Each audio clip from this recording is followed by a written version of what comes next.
Hey everyone, welcome back to dark tales by Sonal. I hope आप सभी बहुत अच्छे होंगे।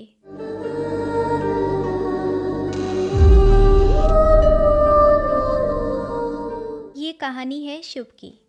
शुभ उत्तराखंड का रहने वाला था और कुछ दिनों के लिए अपने एक दोस्त के साथ मुंबई गया।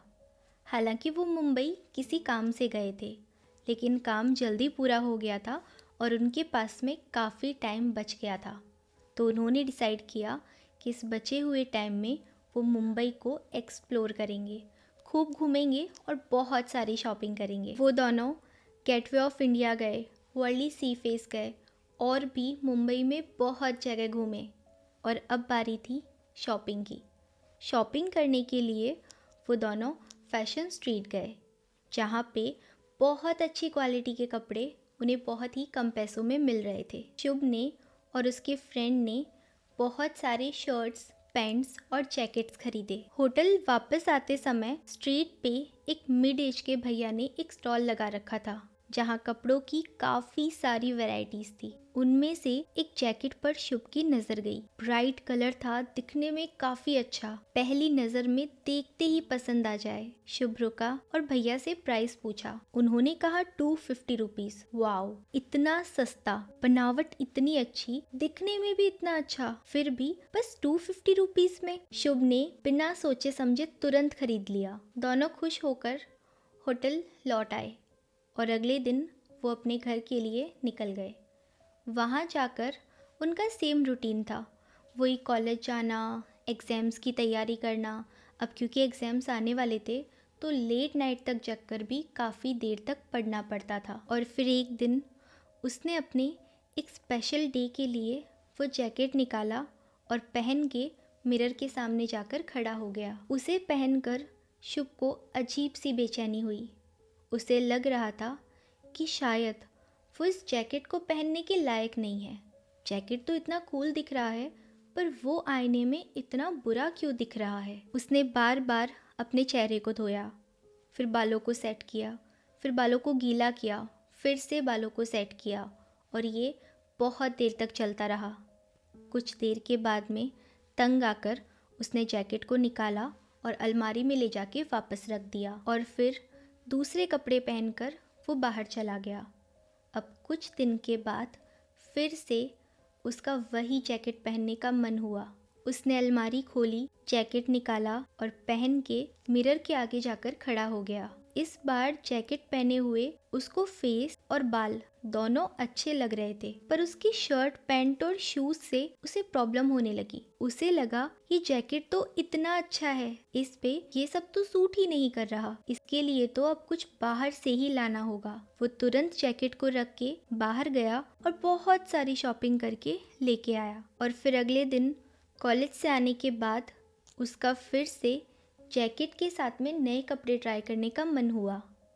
अब शुभ ने बहुत से कपड़े ट्राई किए और लास्ट में वाइट शर्ट, ब्लैक पैंट और वाइट शूज़ उस जैकेट के साथ उसे बहुत अच्छे लगे। वो इतना ज़्यादा खुश हो गया कि मिरर में खुद को देखता ही रहा। उसकी नज़र भी खुद पर से नहीं हट रही थी, या यूँ कहूँ जैकेट पर से नहीं हट रही थी। और ऐसे ही खड़े खड़े उसने घंटों निकाल दिए। टाइम कैसे बीतता जा रहा था उसे कुछ पता नहीं चला। और फिर दरवाजे पर किसी ने नॉक किया। उसने तुरंत जल्दी जल्दी चेंज किया, अपने जैकेट को पहले संभाल के अलमारी में रखा और फिर दरवाज़ा खोलने चला गया। अगले दिन फिर इसी तरह मिरर में अपने आप को देखता रहा और इसी तरह खड़े रहकर पूरी रात निकल गई। अगले दिन घर से कॉल आया, बार बार रिंग बजने से उसे होश आया और जब टाइम देखा तो कॉलेज जाने का टाइम हो चुका था। जल्दी जल्दी रेडी होकर वो कॉलेज गया, पर रात भर ना सोने से पूरा दिन ऐसे ही निकल गया। अब शुभ के साथ और भी अजीब अजीब सी चीज़ें होने लगी थी। जब वो रात को सोने की कोशिश करता तो उसे अजीब अजीब सी आवाज़ें सुनाई देने लगती। ऐसा लगता जैसे कोई आपस में बातें कर रहा है। शुभ को लगता कि शायद ये आवाज़ें आसपास में किधर से तो आ रही होगी और ये सोचकर वो इन आवाज़ों को इग्नोर करता। लेकिन ये आवाज़ें अब उसे सोने नहीं दे रही थी। और दिन का रूटीन तो उसका वही था। वो उठता, जैकेट पहनता, खुद को मिरर में देखता और वहीं खड़े खड़े वो पूरा दिन निकाल देता। और अब तो शुभ ने कॉलेज जाना भी बंद कर दिया था और अब उसका वही रूटीन रहता। जैकेट पहनता, मिरर में खड़े होकर खुद को देखते रहता और रात में वो आवाज़ें उसको सोने नहीं देती थी।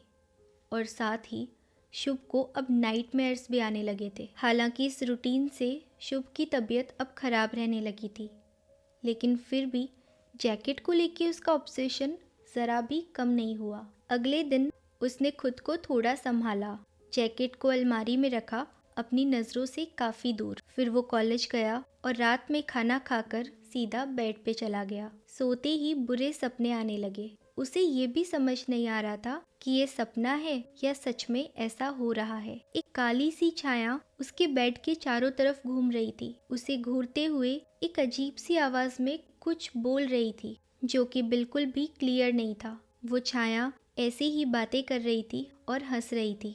शुभ चिल्लाया और घबरा गया। वो इतना डर गया कि उसने डिसाइड किया कि वो अपने दोस्त के रूम पे जाके सोएगा। वो तुरंत अपने एक दोस्त संजू के घर गया। संजू का एक पेट डॉग था, आर्ची। आर्ची हमेशा शुभ के आने पे भाग के उसके पास आ जाया करता था, लेकिन उस दिन आर्ची उसके आसपास भी नहीं आ रहा था। उल्टा वो संजू के पीछे जाकर उस पर बिना रुके भौंक रहा था। शुभ को अजीब लगा और वो उस रात भी नहीं सोया। अगले दिन नींद ना पूरी होने से कॉलेज में लेक्चर्स पे वो ध्यान नहीं दे पाया और उसे काफ़ी थकान महसूस हो रही थी। उसके कंधे झुक रहे थे, जैसे कुछ भारी सामान उसके कंधों पर रखा हुआ है। शुभ को तेज़ बुखार हो गया।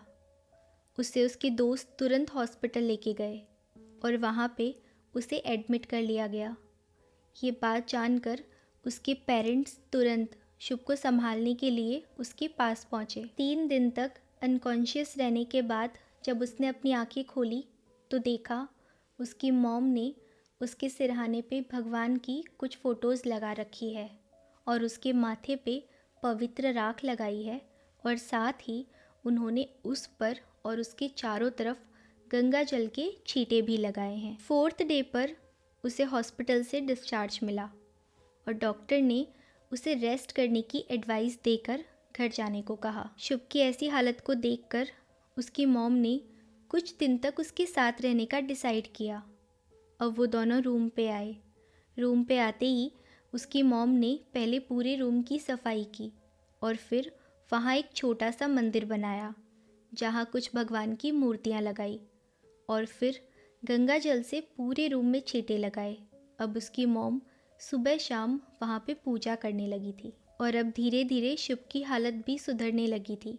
उसको अब अच्छी नींद आने लगी थी और अब वो उस जैकेट को तो जैसे भूल ही गया था। और फिर एक दिन कॉलेज जाने के लिए रेडी होने के लिए उसने वो अलमारी खोली जिसमें वो जैकेट था। कपड़े निकालते वक्त जैकेट नीचे गिरा। शुभ ने जल्दी से उसे उठाया और जैसे ही उसने उसे उठाया फिर से उसके कंधे भारी होने लगे। उसका मन किया कि एक बार और वो इसे पहने और पहन के फिर वो मिरर के सामने जाके खड़ा हुआ। उसकी मॉम ये सब देख रही थी। बहुत देर तक जब वो मिरर के सामने से नहीं हटा तो उन्होंने उसे आवाज़ दी और कहा कि वो लेट हो रहा है, पर शुभ कुछ सुन ही नहीं रहा था।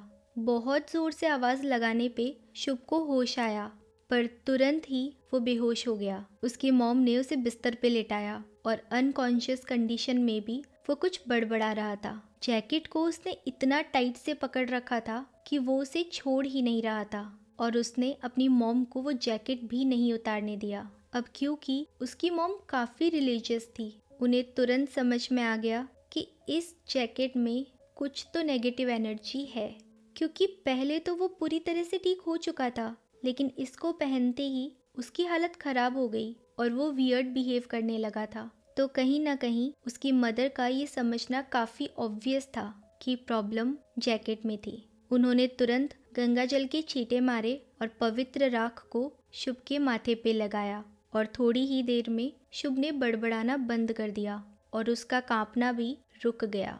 अब उसे पसीने आने लगे। जैकेट से उसकी पकड़ छूटते ही उसकी मॉम ने जैसे तैसे वो जैकेट निकाला और बाहर ले जाकर जला दिया। अब शुभ की तबीयत में धीरे धीरे सुधार आने लगा था और कुछ टाइम के बाद वो पूरे तरीके से ठीक हो चुका था। और थोड़ा बहुत रिसर्च करने के बाद शुभ को पता चला कि वो जैकेट सेकंड हैंड था और इसीलिए उसे इतना सस्ता मिल गया था। और सेकंड हैंड कपड़ों की अपनी ही एक कहानी होती है। अब क्योंकि शुभ को ये नहीं पता था कि वो जैकेट आखिर आया कहाँ से था, तो वो इसके पीछे की कहानी भी नहीं जान पाया। वो इस मुश्किल से निकल तो गया, लेकिन आगे से उसने सेकंड हैंड कपड़े ना खरीदने की जैसे कसम ही खा ली। तो ये थी आज की वीडियो। आपको कहानी कैसी लगी कमेंट सेक्शन में ज़रूर बताना। और अगर आप अपने साथ हुआ कोई स्कैरी इंसिडेंट या फिर कोई सुनी सुनाई हॉरर स्टोरी को मेरे साथ में शेयर करना चाहते हैं, तो मैं डिस्क्रिप्शन में एक मेल आईडी डाल रही हूँ, आप वहाँ जाके मुझसे शेयर कर सकते हैं।